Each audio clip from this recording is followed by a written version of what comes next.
বাঘের খেলা। শ্রী সত্যজিৎ রায়ের লেখা একেই বলে শুটিং গ্রন্থটি থেকে সংগৃহীত। জন্তু জানোয়ার নিয়ে ছবি তোলার ব্যাপারে হলিউডকে কেউ টেক্কা দিতে পারবে বলে মনে হয় না। মনে আছে, আমাদের ছেলেবেলায় একটা অ্যালসেশিয়ান কুকুরকে নিয়ে পরপর অনেকগুলো ছবি কলকাতায় দেখানো হয়েছিল। কুকুরের নাম ছিল রিনটিনটিন। সে কুকুর অ্যাক্টিংয়ে ছিল মানুষের বাড়া। আরও পরে কলি জাতের একটা কুকুরকে নিয়ে ৩-৪খানা ছবি কলকাতায় আসে। এই কুকুরের নাম ছিল লাসি। লাসিকেও দেখে মনে হতো পরিচালক তাকে দিয়ে যা ইচ্ছা তাই করিয়ে নিতে পারেন। এইসব শিক্ষিত কুকুর ছিল এক একটি নাম করা স্টার, আর তাদের রোজগারও ছিল প্রায় মানুষ তারকাদের সামিল। একটা ছবি করে হেসে খেলে লাখ টাকা বা তারও বেশি পেয়ে যেতেন কুকুরের মালিকরা। এই সব কুকুর অভিনেতার খাতির কিরকম সেটা আমি বুঝেছিলাম আজ থেকে ২০ বছর আগে হলিউডের ডিজনি স্টুডিওতে একটা ছবির শুটিং দেখতে গিয়ে। এই ছবির প্রধান চরিত্র ছিল একটা বিরাট লোমশ কুকুর, যাকে আমেরিকায় বলে শ্যাগি ডগ। আমি যখন স্টুডিওতে পৌঁছেছি তখন শুটিং আরম্ভ হয়নি। ক্যামেরাম্যান আলো সাজাবার তোড়জোড় করছেন। এই আলো সাজানোর সময় অভিনেতার হাজির থাকতে হয়, কারণ তারা পরিচালকের সাহায্যে ক্যামেরাম্যানকে দেখিয়ে দেন এই বিশেষ দৃশ্যে তারা কিভাবে হাঁটাচলা করবেন, কোথায় বসবেন, কোথায় দাঁড়াবেন ইত্যাদি। খুব নামকরা স্টার হলে এই কাজটা করার জন্য তার বদলে থাকে তার স্ট্যান্ড ইন। এই স্ট্যান্ড ইন হল এমন একজন লোক যিনি চেহারায় ও শরীরের গড়নে স্টারের খুব কাছাকাছি। স্টার নিজে আসেন আলো সাজানোর কাজ হয়ে যাবার পর, একেবারে শট নেওয়ার ঠিক আগে। এখানে দেখলাম একপাশে কিছু অভিনেতা ঘোরাফেরা করছেন, আর আরেক ধারে চুপটি করে দাঁড়িয়ে আছেন ছবির প্রধান অভিনেতা, সেই বিরাট ধুমস লোমশ কুকুর। ক্যামেরাম্যানের কাছ থেকে হুকুম আসতেই অভিনেতারা যে যার জায়গায় দাঁড়িয়ে পড়লেন, কিন্তু কুকুর দিব্যি যেখানে ছিল সেখানেই রয়ে গেল। তাহলে কি কুকুরকে এ শটে দরকার হবে না? এ প্রশ্নের উত্তর পাবার আগেই হঠাৎ দেখি একটি মাঝবয়সী বেঁটে বামন কোত্থেকে জানি এসে হাজির হয়েছে, আর তার পিছন পিছন এসেছে একটি লোক যার হাতে রয়েছে একটা লোমশ কুকুরের ছাল। তারপর আরও অবাক হয়ে দেখলাম বামনটি মেঝেতে একটি খড়ির দাগ দেওয়া জায়গায় চতুষ্পদ জানোয়ারের মতো উপুর হয়ে পড়লেন, আর তাঁর পিঠে চাপিয়ে দেওয়া হলো সেই কুকুরের ছাল। তারপর পরিচালকের নির্দেশ অনুযায়ী সেই ছাল পরা বামন হাতের তেলো ও হাঁটুতে ভর করে চলে ফিরে বেড়াতে লাগলেন, আর ক্যামেরাম্যানও তাঁর আলো সাজাতে শুরু করলেন। অর্থাৎ এই বেঁটে বামনটি হলেন ওই শ্যাগি ডগের মাইনে করা স্ট্যান্ড ইন। বিদেশি ছবিতে জানোয়ারের কোনো পাঠ থাকলেই বুঝতে হবে সেগুলোর সব রীতিমতো শেখানো পড়ানো বুদ্ধিমান জানোয়ার। ঘোড়া বা কুকুরকে তো বেশ সহজেই এটা সেটা করতে শেখানো যায়, কিন্তু শিক্ষিত দাঁড় কাকের কথা শুনেছ কখনো? আর একটা দুটো নয়, একসঙ্গে একেবারে শখানেক। এই জিনিসে সম্ভব হয়েছে হলিউডেই। পরিচালক হিচককের নাম হয়তো তোমরা কেউ কেউ শুনেছ। লোমহর্ষক সাসপেন্স ছবি করতে তার জুড়ি আর নেই। বছর 10 আগে এর বার্ডস ছবিতে নানান জাতের অনেকগুলো পাখির দরকার হয়েছিল। গল্পে ছিল সারা পৃথিবীর পাখি হঠাৎ কেন জানি মানুষের উপর ক্ষেপে গিয়ে তাদের আক্রমণ করতে শুরু করছে। নানা রকম পাখির মধ্যে সবচেয়ে বেশি সংখ্যায় দরকার দাঁড় কাকের। সারা যুক্তরাষ্ট্রের কাগজে কাগজে বিজ্ঞাপন বেরোলো, হিচককের বার্ডস ছবির জন্য শিক্ষিত দাঁড় কাকের প্রয়োজন। যিনি সন্ধান জানেন তিনি অমুক ঠিকানায় যোগাযোগ করুন। বিজ্ঞাপন বেরোবার কয়েকদিনের মধ্যেই উত্তরে এসে হাজির। জানা গেল অমুক স্টেটের অমুক শহরে একজন লোকের কাছে অনেক শিক্ষিত কাক আছে। ব্যাস, আর কথা নেই। সে লোকও এসে গেল এবং তার সঙ্গে এসে গেল শখানেক শেখানো পড়ানো দাঁড় কাক। এদের শিক্ষার দৌড় অবশ্যই খুব বেশি নয়, কিন্তু 50টা কাককে যদি বলা হয় একটা নির্দিষ্ট জায়গায় গিয়ে সার বেঁধে চুপ করে বসো, আর তারা যদি বলা মাত্র আদেশ পালন করে, সেটাই বা কি কম? এটা না বললেও বোধহয় চলে যে হলিউডের সুবিধে আমাদের এখানে নেই। বাংলার বাইরে মাদ্রাজে বা মুম্বাইয়ে তবু ঘোড়া, হাতি, বাঘ ইত্যাদি দিয়ে কিছু ছবি হয়েছে, আর সেগুলো দেখে মনে হয় জানোয়ারগুলো মোটামুটি কথা শোনে। বাংলাদেশে বুদ্ধিমান কুকুর টুকুর চাইলে পাওয়া যায় জানি, পুলিশেরই কিছু অ্যালসেশিয়ান কুকুর আছে যাদের দিয়ে একটু ধৈর্য ধরতে পারলে কিছু কিছু সহজ কাজ করিয়ে নেওয়া যায়। কিন্তু আমরা যখন গ্রামে গিয়ে আমাদের প্রথম ছবি পথের পাঁচালী তুলি, তখন একটা স্থানীয় কুকুরকে দিয়ে একটা সামান্য কাজ করাতে কি নাজেহাল হতে হয়েছিল সেটা ভাবলে এখনো ঘাম ছুটে যায়। দৃশ্যটা এই, অপু দুর্গার বাড়ির সামনে মিষ্টিওয়ালা এসেছে, তার কাঁধে বাঁক থেকে হাঁড়িতে মিষ্টি ঝুলছে। ভাই বোনের মিষ্টি খাবার শখ, কিন্তু পয়সা নেই। কি আর করে, তারা ঠিক করলো চিনিবাস ময়রার পিছন পিছন যাবে কোন বাড়িতে কে কি কেনে দেখার জন্য। আমার মনে হলো ব্যাপারটা জমবে যদি ওদের ভুলো কুকুরটাও অপু দুর্গার পিছু নেয়। ঠিক করলাম প্রথম শটটা নেওয়া হবে এইভাবে। অপু দুর্গা বাড়ির বাইরে পাঁচিলের ধারে দাঁড়িয়ে চিনিবাসকে দেখছে। পিছনে দেখা যাচ্ছে কুকুরটা একটা পেয়ারা গাছের নিচে বসে আছে। মিষ্টিওয়ালা রওনা দেওয়া মাত্র দুর্গা ছুট দেবে, তার দেখা দেখি অপু ছুটবে, তারপরেই এই দুজনকে ছুটতে দেখে কুকুরও ছুটবে। শটটা নেবার আগে কুকুরের আসল মালিককে ক্যামেরার ডান পাশে পিছন দিকে দাঁড় করিয়ে বলা হলো, অপু রওনা দেওয়া মাত্র তুমি কুকুরের নাম ধরে হাঁক দেবে, ডাকলে আসবে তো কুকুর? মালিক এক গাল হেসে মাথা নেড়ে বলল, আগে দেখুন আপনি আসে কিনা। একটা রিহার্সাল দেওয়া হলো। কুকুর দিব্যি মনিবের ডাক শুনে চট করে উঠে দৌড়ে চলে এলো। যাক, আর চিন্তার কোনো কারণ নেই। শট শুরু হলো। দুর্গা দৌড়ে বেরিয়ে গেল, অপুও ছুটল দিদির দেখা দেখি। কুকুরের মনিব কুকুরের নাম ধরে ডাক দিলেন। একবার, দুবার, তিনবার। এদিকে ঘর ঘর শব্দে ক্যামেরা চলছে। 1000 ফুট ফিল্মের দাম কমপক্ষে 150 টাকা। 10 টাকার ফিল্ম চলে বেরিয়ে গেল, কিন্তু কুকুর মনিবের ডাকে শুধু একটি বার তার দিকে দৃষ্টি দিয়ে ঘাড়টা আবার উল্টো দিকে ঘুরিয়ে নিল। কাট কাট কাট! পরিচালক কাট বলার সঙ্গে সঙ্গে ক্যামেরার সুইচ টিপে বন্ধ করে দেওয়া হয়। এবারও তাই হলো। কুকুরের কিন্তু ভ্রুক্ষেপ নেই। সে যে কত বড় একটা কাঁচা কাজ করে ফেলেছে সেটা তার মগজে ঢুকছেই না, অথচ শটটা নিতেই হবে। আসলে যদিও অপু দুর্গার সঙ্গে এ কুকুরের কোনো সম্পর্ক নেই, কিন্তু এই একটি শট ঠিকভাবে নিলে যারা ছবি দেখবে তারা একবারও সন্দেহ করবে না যে এ কুকুর অপু দুর্গার আদরের ভুলো নয়। বললে বিশ্বাস করা কঠিন, কিন্তু কুকুর বাবাজি সেদিন তার আলিস্যি আর নির্বুদ্ধিতার জন্য একের পর এক 11টি শট পণ্ড করে প্রায় 1000 ফুট ফিল্ম খুইয়ে অবশেষে 12 বারের বার বাজিমাত করলেন। এর পরের কটি শটে দেখানো হয়েছিল ময়রার পিছনে অপু, অপুর পিছনে দুর্গা, আর তার পিছনে কুকুর লাইন করে হেঁটে চলেছে বাঁশবনের ভিতর দিয়ে।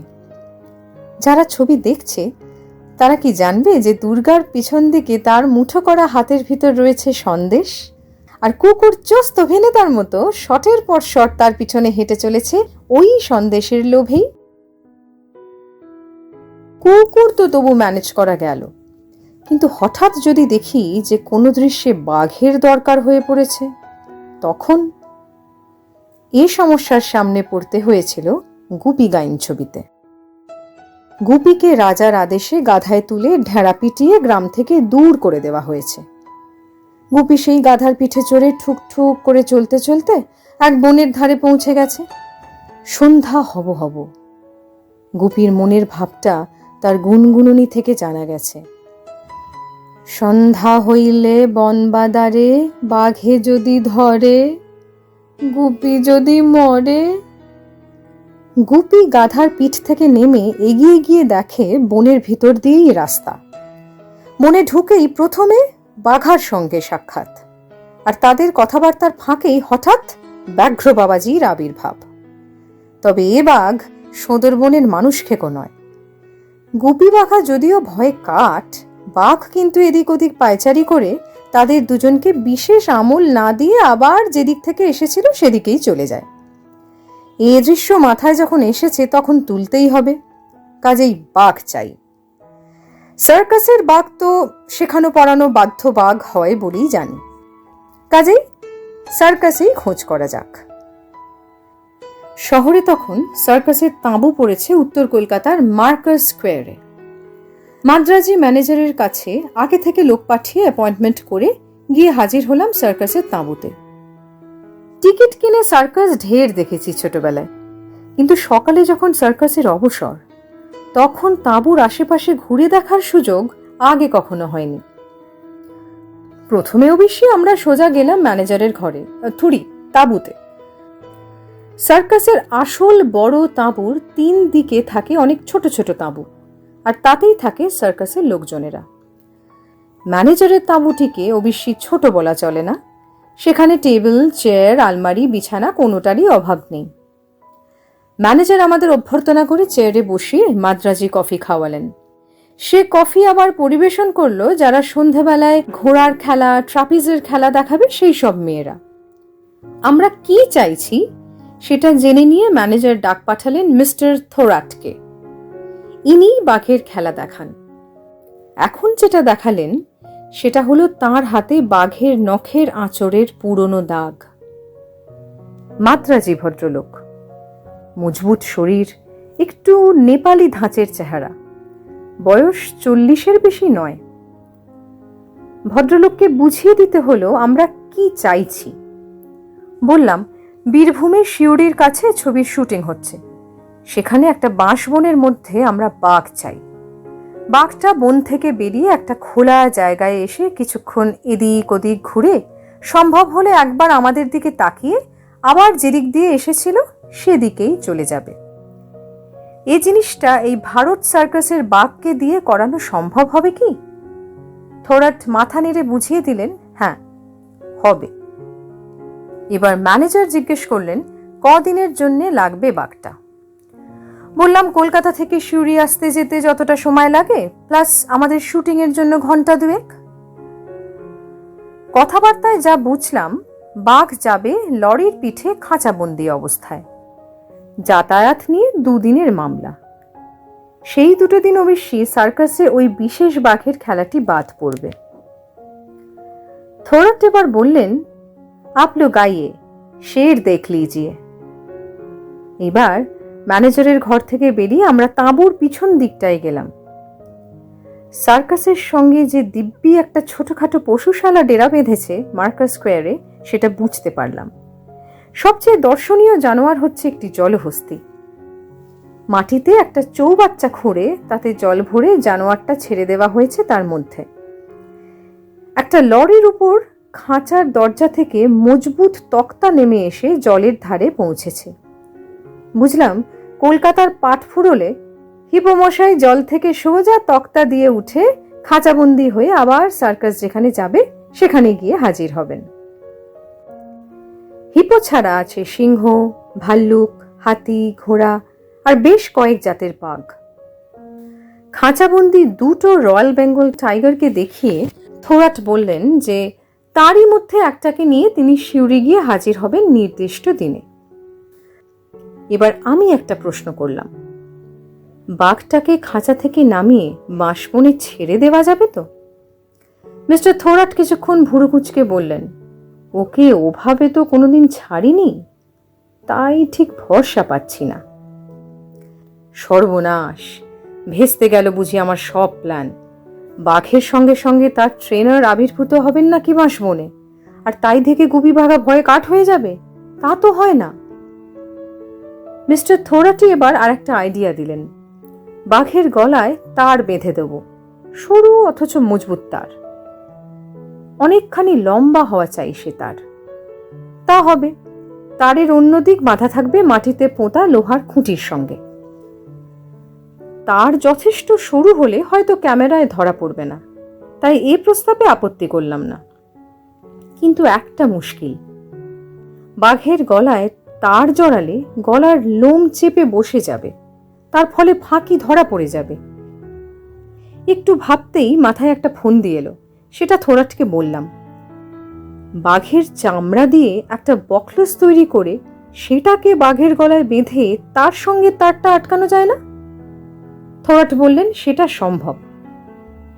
মিনিট 10 মধ্যে সব কথাবার্তা হয়ে গেল। শিউরিতে পৌঁছানোর তারিখটা বাতলে দিয়ে কিছু আগাম টাকা দিয়ে দেওয়া হলো মিস্টার থোরাটকে। ভদ্রলোক বললেন, আপনারা নিশ্চিন্ত থাকুন, কোনো ঝঞ্ঝাট হবে না। ম্যানেজারকে থ্যাংক ইউ ও গুড বাই জানাবার পর ভদ্রলোক শুধু একটি অনুরোধ করলেন, ভারত সার্কাসের নামটা যেন আমরা কৃতজ্ঞতা স্বীকারের তালিকায় দিয়ে দিই। শিউরি ও রামপুরহাটের কাছাকাছি অনেকগুলো জায়গায় শুটিং হয়েছিল গুপি গাইনের। নতুন গা নামে একটা গ্রামকে করা হয়েছিল গুপির গ্রাম। সেখান থেকে মাইল 15 দূরে ময়ূরাক্ষী নদীর ধারে একটা বাঁশবন বাছা হয়েছিল গুপি বাঘার প্রথম সাক্ষাৎ আর বাঘের দৃশ্যটা তোলার জন্য। প্রথম দৃশ্যটা তোলা হয় বাঘ এসে পৌঁছানোর আগেই। নির্দিষ্ট দিনে খবর এসে গেল যে কলকাতা থেকে সন্ধ্যাবেলা রওনা হয়ে পরদিন সকালে বাঘ ও থোরাট সমেত লরি এসে পৌঁছে গেছে শুটিংয়ের জায়গার কাছে। আমরা খবর পেয়েই হন্তদন্ত হয়ে পৌঁছে গেলাম সেখানে। আমাদের দলে ছিল সবশুদ্ধ জনা 25 লোক। তাছাড়া স্থানীয় কিছু লোক শুটিং হবে জেনে আমাদের অনুমতি নিয়ে হাজির হয়েছিল বাঁশবনের ধারে। লরির উপর খাঁচা, খাঁচার উপর ছাউনি। আমরা যেতে ছাউনি খুলে ফেললেন মিস্টার থোরাট। ওমা, এই যে দেখছি একটার জায়গায় 2টো বাঘই এসে হাজির হয়েছে, কি ব্যাপার? থোরাট বললেন, যেটা বাছাই করা হয়েছিল সেটা যদি কোনো গোলমাল করে তাই অন্যটিকে আনা হয়েছে। কথাটা শুনে মোটেই ভালো লাগলো না। দ্বিতীয়টিও যদি গোলমাল করে তাহলে কি হবে সেটা জিজ্ঞেস করার আর ভরসা পেলাম না। থোরাটকে বললাম, ক্যামেরা রেডি হলে পর জানাবো, তারপর যেন বাঘ বার করা হয়। এর আগে মফস্বলে সার্কাসে বাঘের নমুনা দেখেছি। সেসব বাঘকে দেখলে কষ্ট হয়। ছোট একটা খাঁচার মধ্যে জোড়ো রুগীর মতো বসে ধুঁকছে। তাদের দিয়ে যে কি করে খেলা দেখানো হয় তা মাথায় আসে না।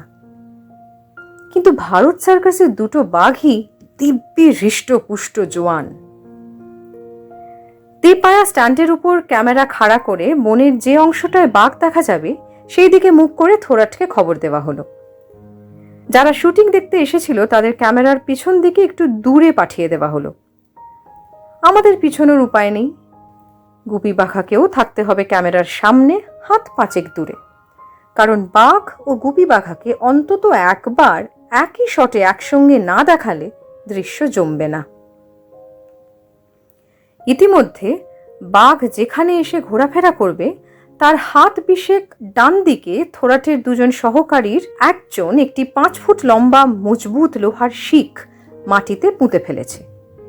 শিকের 5 ভাগের 3 ভাগ মাটির নিচে, বাইরে বেরিয়ে আছে 2 ভাগ।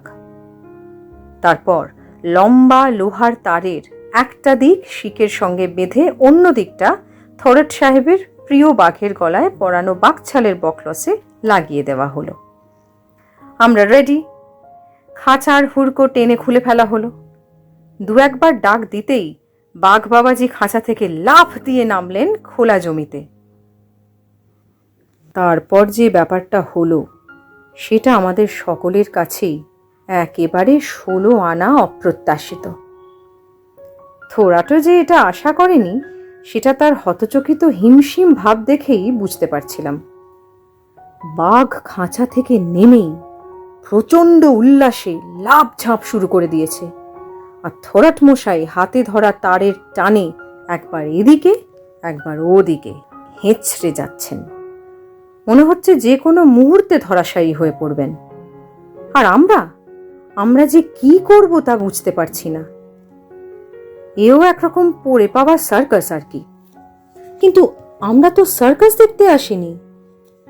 3 ঠ্যাঙের উপর ক্যামেরাটা অকেজো হয়ে বোকার মতো বনের দিকে চেয়ে আছে, যেদিকে যাওয়ার কোনো লক্ষণই দেখা যাচ্ছে না বাঘের মধ্যে।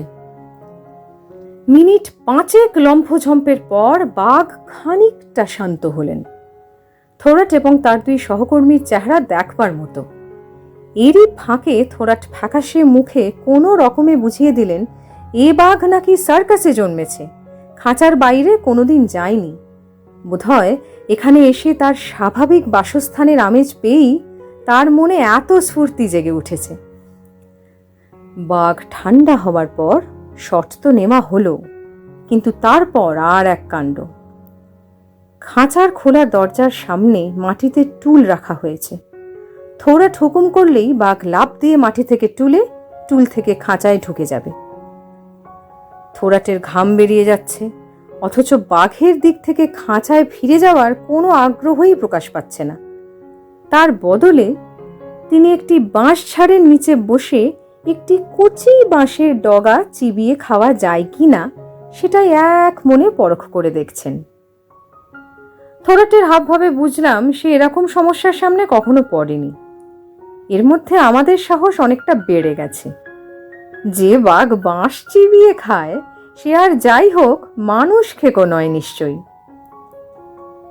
ক্যামেরাতে কিছু ফিল্ম বাকি ছিল, সেটাকে বাঘের একদম কাছে নিয়ে গিয়ে তারই অদ্ভুত অব্যাঘ্রচিত কাণ্ড কারখানার কিছুটা ছবি তুলে রাখছি।